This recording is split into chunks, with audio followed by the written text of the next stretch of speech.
Thanks for coming in, gentlemen, to the Sun's informal debate. We have Bob Joyce, candidate for selectman, and Joe Reddy, candidate for selectman. Two candidates for 1 3-year term, correct, an open seat. Correct. Right. So we'll just start off in no particular order. Bob, we'll start with you. We'll just go alphabetical order. Okay. Bob, you've been around town government for a long time. I think you were on the sewer commission at one point. Before I became selectman. You did a stint on the board of selectmen. How much are you relying on the reputation you've developed, kind of as a critic of town government, to be elected to the board of selectmen this time around? How much am I counting on that? Yes. Well, or are we looking at a new, different Bob Joyce? Well, it's an older Bob Joyce, that's for sure. But certainly, I am what I am, and I've always been the type of person that will question things and ask the difficult questions.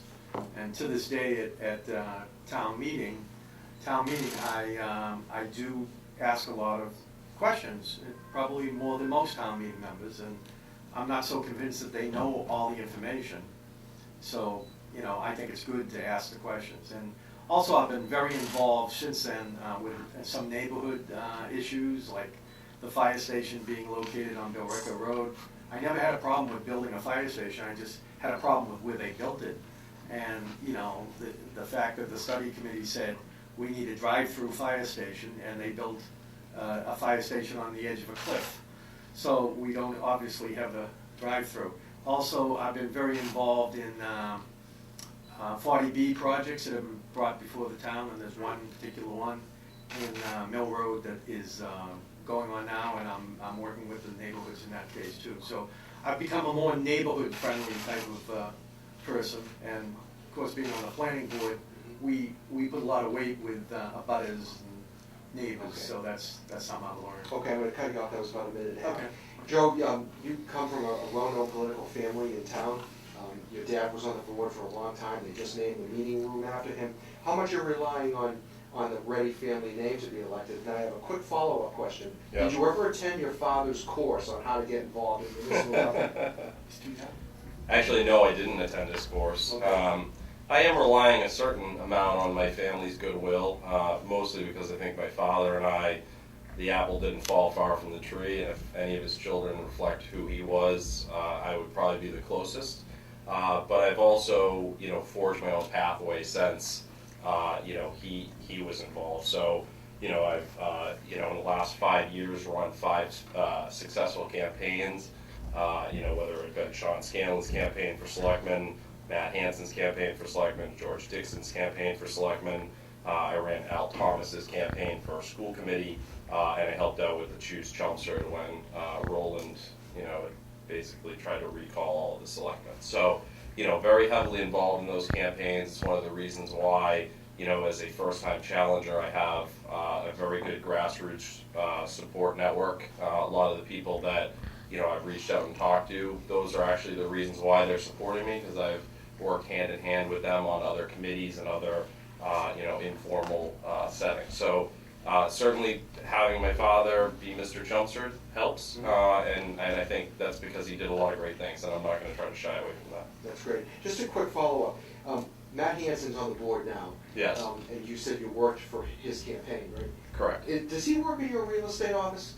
He does. Matt is an independent contractor. I am the broker of the office. Okay. It's come up. I think it's a fair question, and I think people deserve an answer to it, so I haven't tried to avoid it. Yeah. The fact is that as a broker, I'm responsible for the operations of the business, and by state law, really I'm required to do a couple of things which would tie him to me. One is I'm responsible for all the escrows that come in, protecting people's money, and I'm responsible for making sure that we adhere to state law and that we provide ethical standards for the company. Above and beyond that, he has his own separate business that operates. There's been state law that's dictated that real estate agents are independent contractors. I can't dictate what he does, when he does it, or how he does it. So you're not his boss?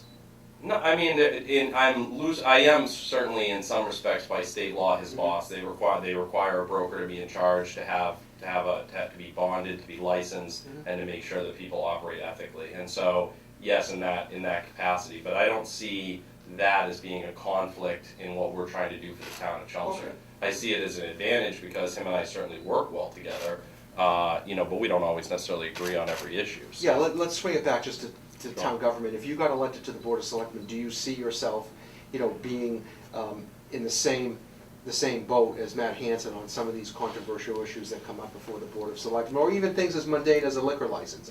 Do you guys kind of see things similarly? Yeah, I think we have similar viewpoints, Yeah. mostly because we're very close in age. I mean, I think he's 26, I'm 32. I mean, Yeah. we're not that far Yeah, off in the yeah. grand scheme of things.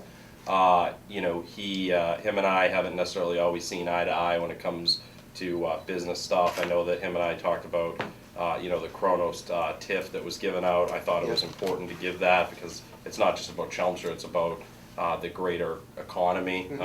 And so we don't always see eye to eye on things, but I think it's our process and how we work out our differences, right? So, Okay. we certainly can sit down and discuss it. Fair enough. All right, Bob, back to you. Yes. Bob, when you look at Chelmsford town government, you've been involved there for a long time in a number of different capacities. Are you a town meeting rep, by the way? Yes, I am. You are. You too, Joe?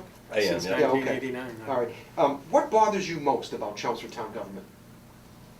About the government or town meeting? No, town government, Town generally. government. Not just, no, yeah. It could be town meeting, it could be planning board, sewer commission, whatever. Yeah, I think one of the things that bothers me is that we as I'll start on the town meeting side. From Yeah, a remember, town keep it meeting about a point of minute, view, minute and a half. from a town meeting point of view, we can talk about grinder pumps for 6 hours, but yet we pass $115 million budget, and there's nearly a whimper in the room. So that's where I come in and I question the capital budget constantly as to whether they really need it. And as far as government goes, just being sensitive to the residents in the neighborhoods. I don't think there's as much sensitivity towards the neighborhoods when the fire station was being considered where it is now. They didn't reach out to the folks on Billerica Road till very late in the process. And it was only because I got up every week at a selectmen's open session and said, guys, you gotta do this. And finally, they did it, and when they did do it, they did it covertly, because I didn't know about it, and that was when I brought the action of the open meeting law. Okay. How about you, Joe? I look at it as my biggest issue is that the government's a bureaucracy. I mean, at the end of the day, it functions and it does a very good job at functioning, but when it fails the people in some respects, the job of the selectmen is to look at the bureaucracy and say, okay, how can we do this better? How can we change this for the residents? Because the town manager is not an elected official. It's our responsibility as selectmen to oversee and provide, oversight. I'll give you an example. On Robin Hill Road, they went ahead and painted double yellow lines all down the road. It was something I got very actively involved in. Town manager admitted it was a mistake, and when government admits that something is a mistake, we need to fix it. And the people rely on their selectmen to go out there and fight the fight for them. It doesn't matter what the issue is. It could be something happening in Westford. It could be an asphalt manufacturing plant. People are hoping that as a selectman, I'm going to take the bully pulpit, or I'm going to go to the town manager and make things right. So I think that's my issue in general, is just trying to make sure that we correct things that may go off course. When you say bureaucracy, you don't mean that town government is too big? Or it No, could be it's just streamlined, more right? that, look, they set themselves in motion, right? We try to create efficiencies within government, which I think is good, but sometimes, things happen and you have to think outside the box, go, you know what, this actually doesn't make sense from a resident standpoint. We need to look at how we're gonna fix this particular process, because it may be affecting a neighborhood. It may be something that doesn't make sense when, all of the issues are heard. And that's what a selectman really does. It kind of stops the process from, up above the manufacturing floor and says, you know what, that's not working for us right. Let's figure out how we can realign it. And that's, I guess, what I would wanna. But based on what I know about you, it would seem to me that you would agree with that assessment. Do you agree with that? That it's About a- the board's, That a it's a selectman's function? bureaucracy, and yeah, I would pretty much agree with that. I just think that there needs to be, when I talk about transparency, it's different than what other people talk about. They talk about computers and websites and stuff like that. I'm talking about transparency with the dealings with neighborhoods and stuff like that. So, yeah, I mean, it is to a certain extent a bureaucracy, but then again, as a selectman, you can't micromanage the manager because they get all bent out of shape. I mean, Well, that doesn't seem to stop you. no, I know, it doesn't. Right. But that's why people need to elect me, to make Yeah. sure that I have the checks and balances. Okay, you know, you've mentioned transparency a couple of times, and earlier you mentioned you're not sure that Chelmsford town residents get the information that they need. I'm not sure what you were referring to there, but do you have an issue? Do you think the town government in Chelmsford is not transparent or keeps certain information from its residents? No, I think there's a certain amount of transparency, but their description of transparency is that they have a website and they try to keep it up to date. My ideal transparency is when a project is coming to your neighborhood that you know in advance, so people don't have to mobilize in a week. Like, we're going to town meeting with a floodplain change. The federal government has upgraded all the flood maps. Okay. And so people might be in a flood zone that they will pay high rates on. Where's the flood zone in Chelmsford? Up we in have North rivers. Chelmsford. Yeah, okay. Oh, okay, Russell Mill, okay, okay. Russell Yeah. Mill. Yeah, that there's, whole area. depending on where the. Yeah, Yeah. and then of course the Merrimack River too, Right, also okay, backs yeah, up. yeah. So, and it came before the planning board, and I'm saying to the director of, the community director, we need a map to show where the changes are, because people are gonna go to town meeting and say, Mhm. am I affected? And I remember years ago this came up, and people were all bent out of shape, but you can't do anything because the federal government does it, but you can appeal if you're in a zone. Joe, what do you most admire about Chelmsford town government? What, if there's an area of town government that you think really clicks, you know, and it's doing well for the residents, as you referenced earlier? Yep. Doing, you know, proactively out in the neighborhoods. What specific part of town government is that? And Bob, you can respond to the same question. I would say, I think our departments do a really good job. I mean, I've seen online, people have posted about snow plowing and things like that, but I've seen, the DPW department be on top of things. I've seen the police department out there enforce they've been cut to the bone as far as their, departments. I think they've done a very good job at, still maintaining a safe and good environment for the town. So our fire department does a good job. I think all of our departments across the board are doing more with less, and I think that they should be commended for that. Okay. Bob? Yeah, I agree with Joe on Okay. that. Actually, I think we have a superb police and fire department, and DPW is growing, and in their new location, they're getting into a lot of different projects. So, yeah, I would tend to agree with what he says. Okay.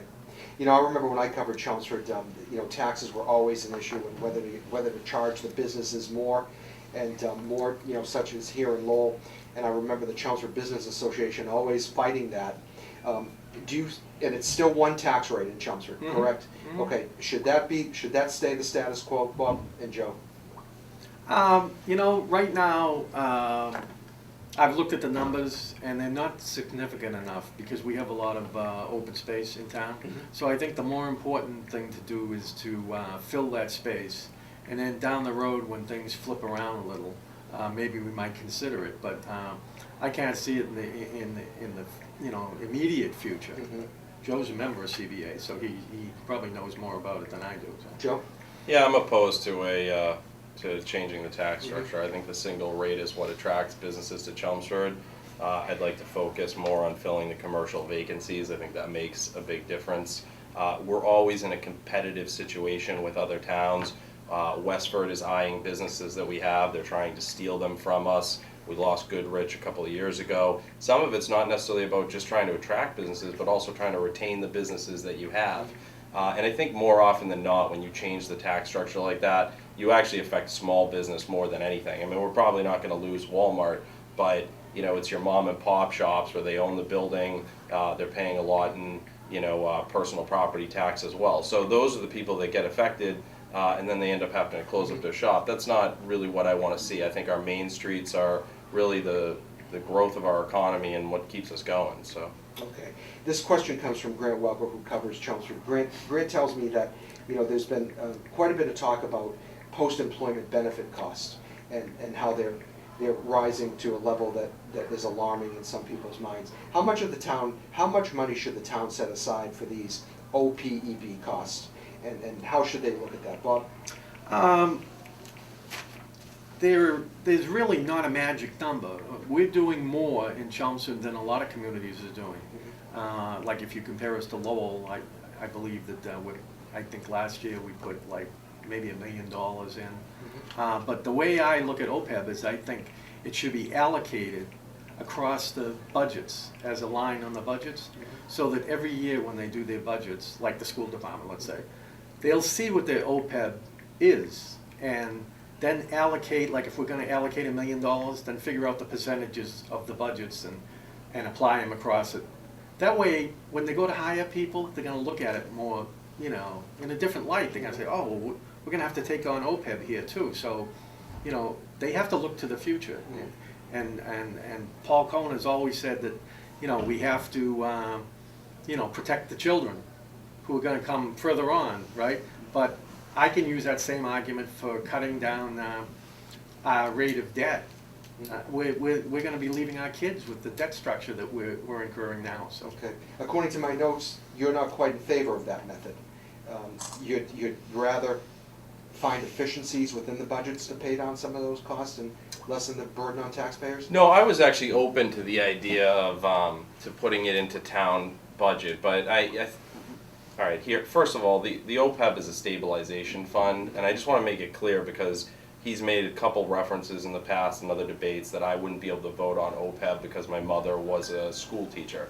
The fact is that her contracts were negotiated a long time ago. Those have already been hammered out. I would have no say in what her specific benefits would be. It's simply a stabilization fund to pay off the debts that we already have to legally pay in the future. So I didn't create those debts, but I have a strong commitment to honoring what we've already committed to. I think it's important that we possibly look at pension reform in the future. I think my generation is used to a 401k system. You know, we can't necessarily say to people that are depending on a pension now, hey, we're going to take that away from you, but we can look at new hires and say, how can we change this so that later on down the road, we're not faced with the same challenges that we are today. So those are the things I'd be looking at. You know, I certainly do want to fund it, and I want to find a way that we can, you know, honor our liabilities. Okay. Bob, you mentioned the school department earlier. Joe, we'll start with you on this. Yeah. In reading Grant's stories, I know that full-day kindergarten has been a hot topic in the town of Chelmsford. Would you advocate, Joe, for beginning full-day kindergarten in Chelmsford? And if so, you know, how would you get that off the ground and how would you pay for it? Right, absolutely. It's coming down the road, no matter how we look at it. A lot of the communities in the Commonwealth already have full-day kindergarten. We're only, I think there's only maybe more than a dozen communities that don't have full-day kindergarten at this point. So the state may end up mandating it at some point, and so we have to look at how are we going to make this happen. I obviously have small children. They're going to be going through the school system. I would like for them obviously to participate in full-day kindergarten. But it's only 1 year of their life. I'm going to be paying taxes for the next 40, 45 years. So, you know, this is more about a bigger social issue, which is that we want our children to be able to compete at the highest level, but we don't want to take and educate them when their minds are sponges, right? So this is a time period in children's lives where they can develop a lot of skills. They learn to read. That helps them compete better when they get, you know, older. So for me, it's about what's right for our kids. You don't want people that are on EBT cards and doing welfare. Well, I think the solution to that is education, right? So it's one of my you know, cornerstones of my campaign. I will push for it. I think the school committee will find some room in their budget. I think we can take some money from free cash, and I think we can find some efficiencies. It's amazing that if you push the town manager, you know, suddenly he can start to find ways to fund it within the budget. So, you know, I'm not totally convinced that the money's not there, and I'm not convinced that we can't fund it and create some sort of tax relief. Bob? Well, the real answer to that question is the Board of Selectmen should not have a position on it, okay? Because this is a school department issue. The superintendent and the school committee are going to have to work this out. And part of working it out is finding the money. And Joe never tells me where he's going to get the $1 million to pay for this. Are we going to cut firemen, policemen, DPW? But Paul Cohen's attitude has been, go ahead and do it, but do it within your own budget. So they're gonna have to find some way of fitting it into their budget, maybe reallocating some jobs. But, you know, I'm all in favor of education. My kids went through the school system in town. But back in my day and in the present day, people that need the full day end up paying for it, so privately. So I thought that the school committee was gonna come up with a plan that would have a pay half-day, but they couldn't make those numbers work. And this $1 million reoccurs every year. It's a reoccurring, plus it goes up as contracts go up. But, you know. So I take that as a no. A no what? That, unless the town can, the school department can fund it. It's the school department's problem, it's not the town's problem. I mean, I hate to split it, but yes, Paul may come up with some additional money, but at this point, he's saying there is no money, and we always have level budgets. All right, Joe, you can All right. respond to that. I've given him funding sources. First of all, I've talked about ways that we can relieve money within the system. One, we've got the regionalization of 911. We're going to save money by doing that. We've got energy aggregation that will help residents save money. You know, we can also look at other efficiencies within the government. But we also went to, you know, the group health insurance. The town manager's already said that we're going to probably save close to $600,000 this year as a result. That's $600,000. What are we going to do with that money? It probably, if left to his decision, may go to OPEB. But I think he's totally wrong when he says that the Board of Selectmen shouldn't have a position on education. I think we are the people that are elected to lead the town. You know, he's basically leaving the schools out on an island going, hey, you know, you do your own thing.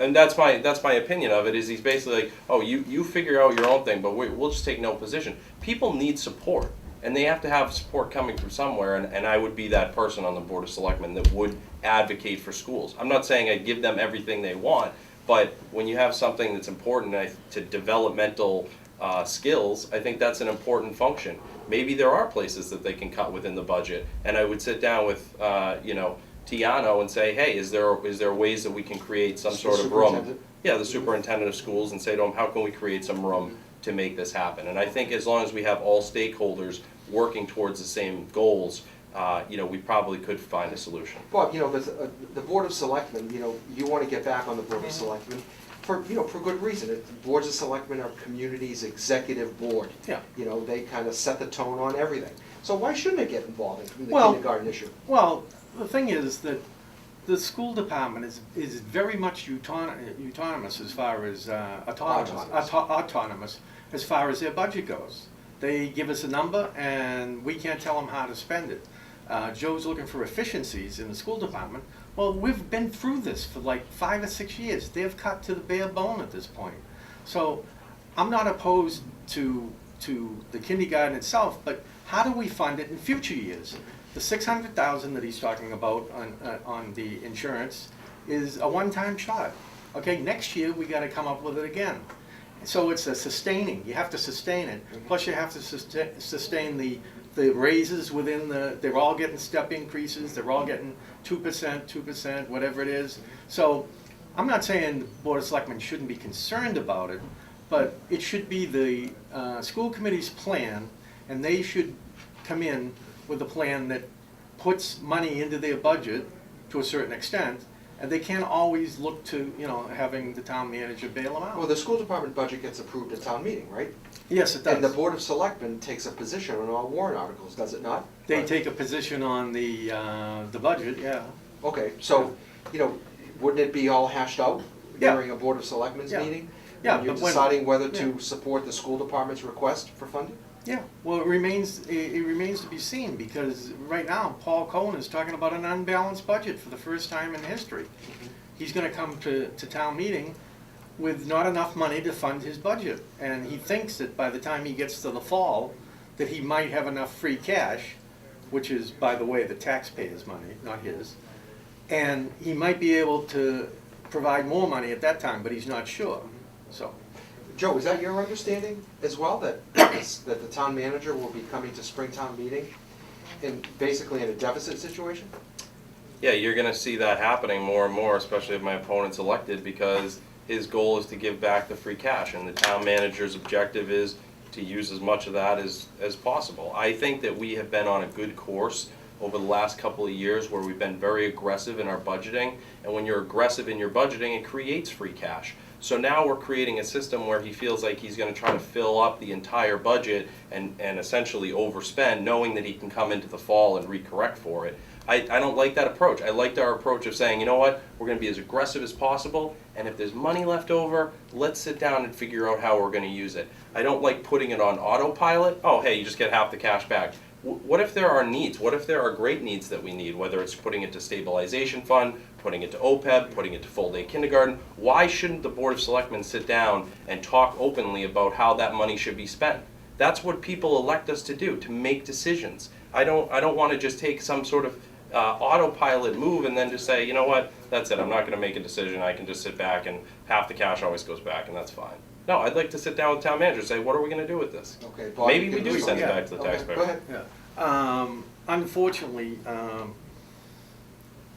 we can't, well, first of all, my proposal for half hasn't even been written yet. It would be a policy, and in the case of a problem, we have the stabilization fund, we have a finance committee fund that's almost $400,000.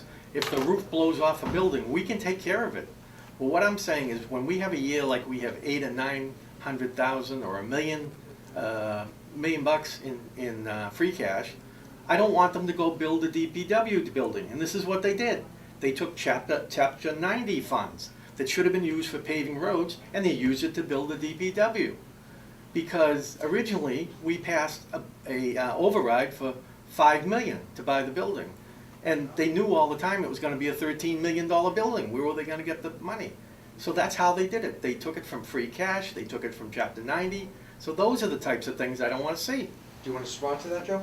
Yeah, I think Because moving. you seem to be diametrically opposed on this. No, yeah, I mean, moving the DPW out of a leased facility makes sense in the long term, and that's, I'm gonna be around It's for. at least we own Richardson Road. Yeah, I was going to say, Well, wasn't Richardson well, Road- they did have over on Kidder Road, they did have Small. leased space over. Oh, small space. Still, there's still, you know, it's still, it was like 9,000 square feet that they were leasing. I mean, there are some efficiencies that are created by owning your own building, that certainly don't have to be paid. But look, the free cash issue, you know, it has been vetted. You know, one of the Board of Selectmen members did put together what was a policy, and the other 4 members didn't think that it was fiscally responsible. So, you know, I don't know that it has a whole lot of legs to stand on, and certainly needs to be vetted. Okay. You know, we talked about Cohen a little bit here and his management style, kind of tangentially. Joe, what kind of job performance do you think the town manager is currently doing? Do you like the job he's doing? And then Bob, you can respond to the same question. I think he's done a very good job based on the goals that he was given. And it's my job to go in there and push him to do a better job. And I may have different goals than the other 5 selectmen that are sitting there. But when you sit down, any manager wants to know, what are the responsibilities that you want me to do, and how do you want me to accomplish them? And if you set clear and accomplishable goals and the town manager fails to accomplish that, then they've done a poor job. If you set the goals and they achieve them, then they've done a great job. And I think that's what's important. You can't look at, you know, you can't look at the town manager and say, I didn't like the way he did this. Well, if that wasn't his goal and that wasn't what we asked him to do, then you can't judge him on those things. So I've always been very much in favor of that style of leadership. And so, you know, I may get attacked by better not bigger, but the fact is that to this date, our bond rating has gone up, and the town manager has put ourselves into a much better fiscal responsibility, to the point where we're talking about free cash that we have available. Okay. Bob, then a few more questions, then we'll start to get to Okay. closing statements. Well, we've always had free cash, and as far as the bond rating goes, Bill Ricker has a AA plus rating. You saying something bad about Bill Ripper? No, no, but I mean, They're gonna have full-day Jeez. kindergarten. they keep falling on this bond rating of being, well, it's important, yeah, if you're gonna build a lot of buildings. I don't know if there's any big buildings coming up. I know the forum's coming up, they're gonna have to find money for that. Rip But- it down, go ahead. But as far as Paul's performance goes, I think he does a pretty good job. I'm not gonna, but you know, it's hard. Joe doesn't even go to meetings. I go to selectmen meetings. It's hard to evaluate a guy when you're not sitting up front. okay? And he's saying he's gonna push Paul, but when you start pushing Paul or Bernie Lynch or anybody else, they call it meddling or micromanaging. They don't like it, right? And I know that, you know, that's part of the inexperience that Joe has. He doesn't realize that. There's a chain of command, and the chain of command is the Board of Selectmen or the Board of Directors, but he's the CEO. Okay, And he takes advantage of that somewhat. you've made your point, you can respond to it. For starters, I was at two of the last 3 meetings, so that I do go to meetings. You I were? do watch I one, didn't I see do it. watch it online. I was at a school fundraiser on Monday night. That's the reason that I wasn't there. So I think it's important to support the center school. You know, we talk about wanting to, you know, where are they gonna get money? Well, part of it's doing fundraisers. That's why I was there. So, you know, I'm not inexperienced when it comes to management. I've managed teams of people. I know exactly what I want, the mission. I'm a doer. I set goals and I move forward. You're both town meeting reps, correct? Yes. If we were to check town meeting records, would we find that your records are blemish-free in terms of attendance at town meeting? Absolutely. Yes. Okay. All right. A few more questions here, and then we'll go to closing statements, okay? We'll try to keep it to about a minute, okay? What should be the 2 major priorities of town government for the next 2 years? Mine would be, you know, implementing the full-day kindergarten and education.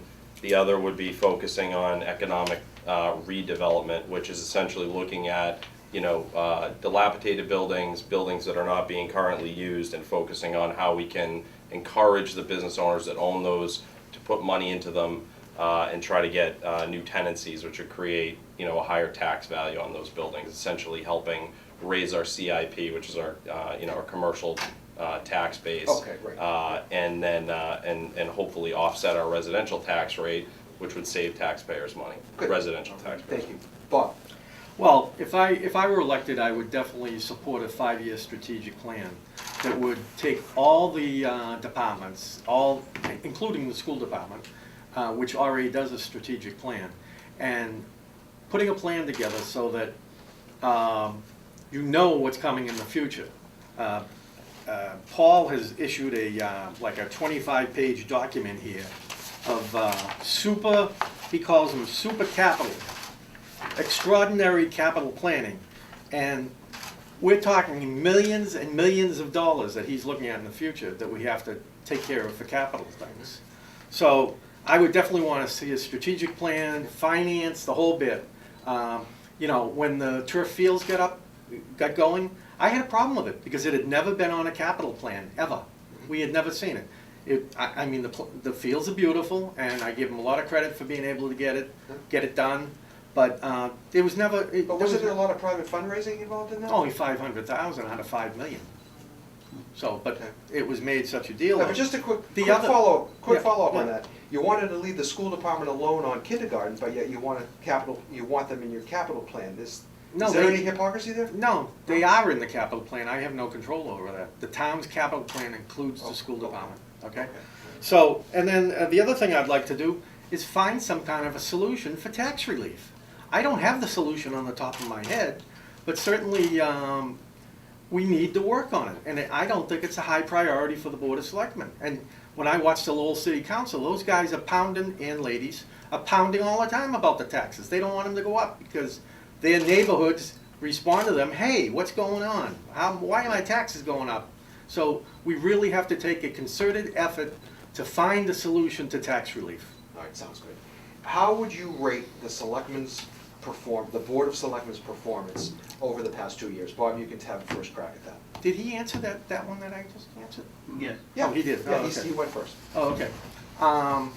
Give me again, Chris. How would you rate the Board of Selectmen's performance in overseeing town affairs over the past 2 years?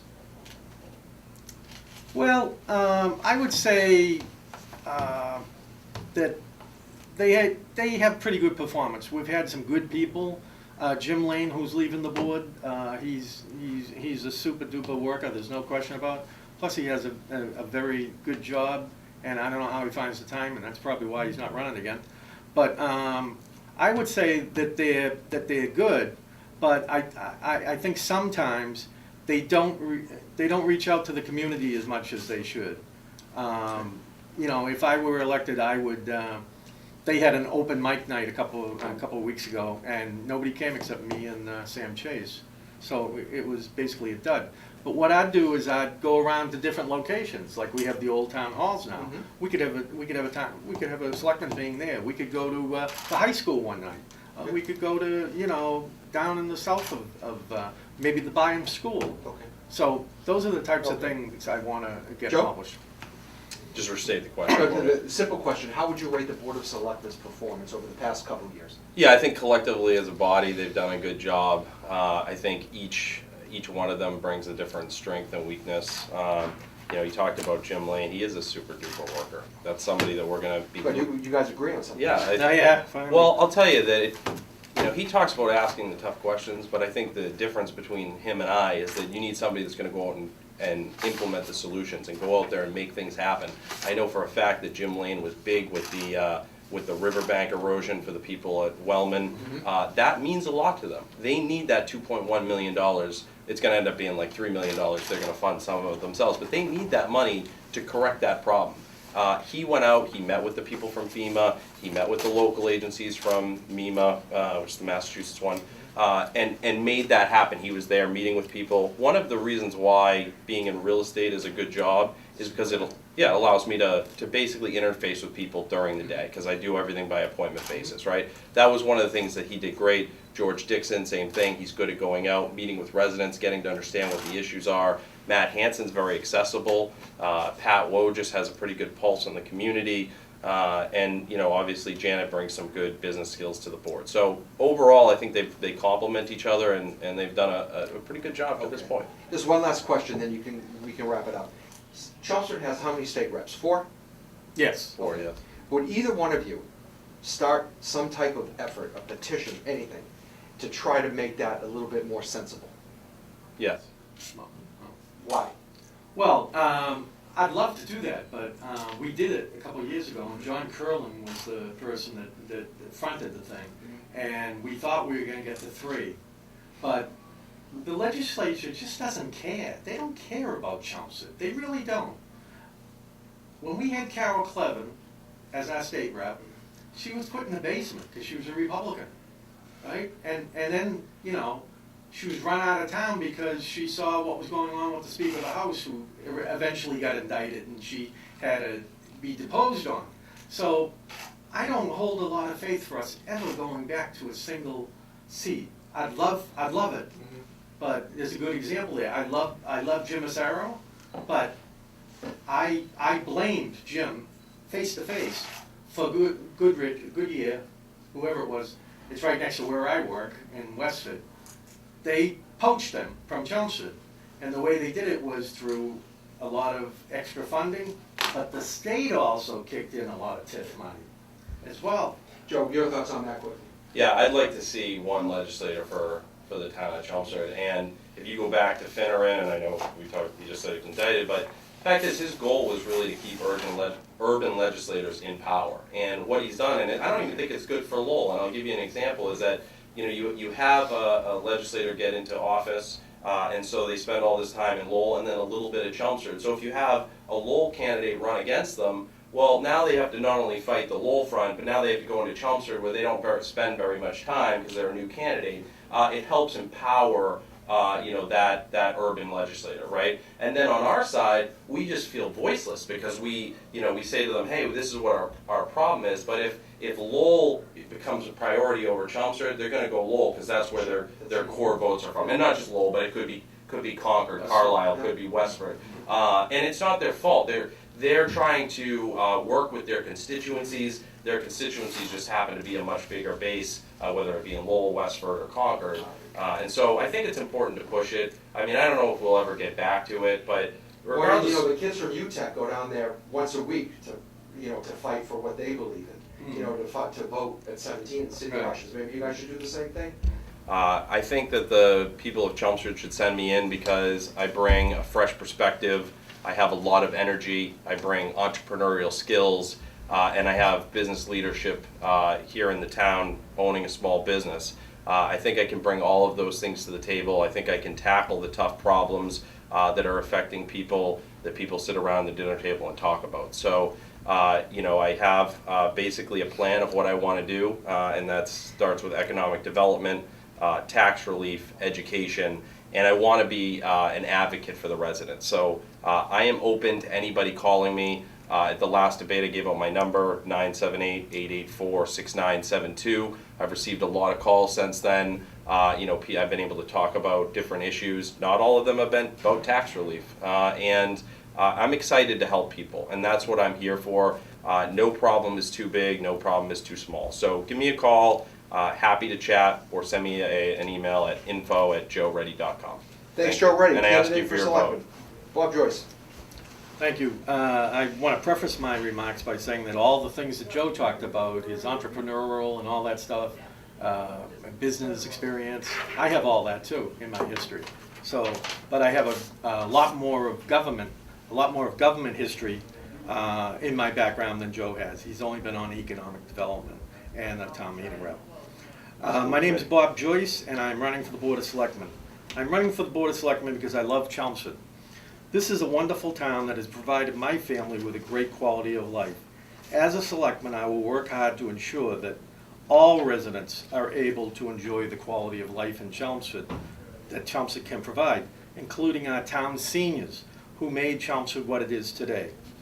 Over the past few years, Chelmsford has made substantial investments to improve our town, including renovating both town halls, adding 2 new turf fields, in the process of building a new fire station headquarters and a new DPW building.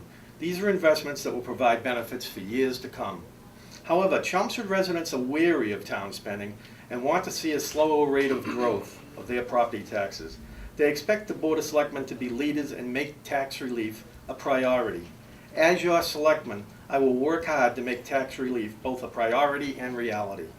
Chelmsford is also facing many serious issues such as grinder pump fairness, 40B development, funding for OPEB, and full-day kindergarten.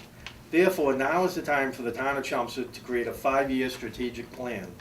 As an experienced, independent, and unbiased selectman, I will work with town leaders to chart a strategic course of direction for Chelmsford's future.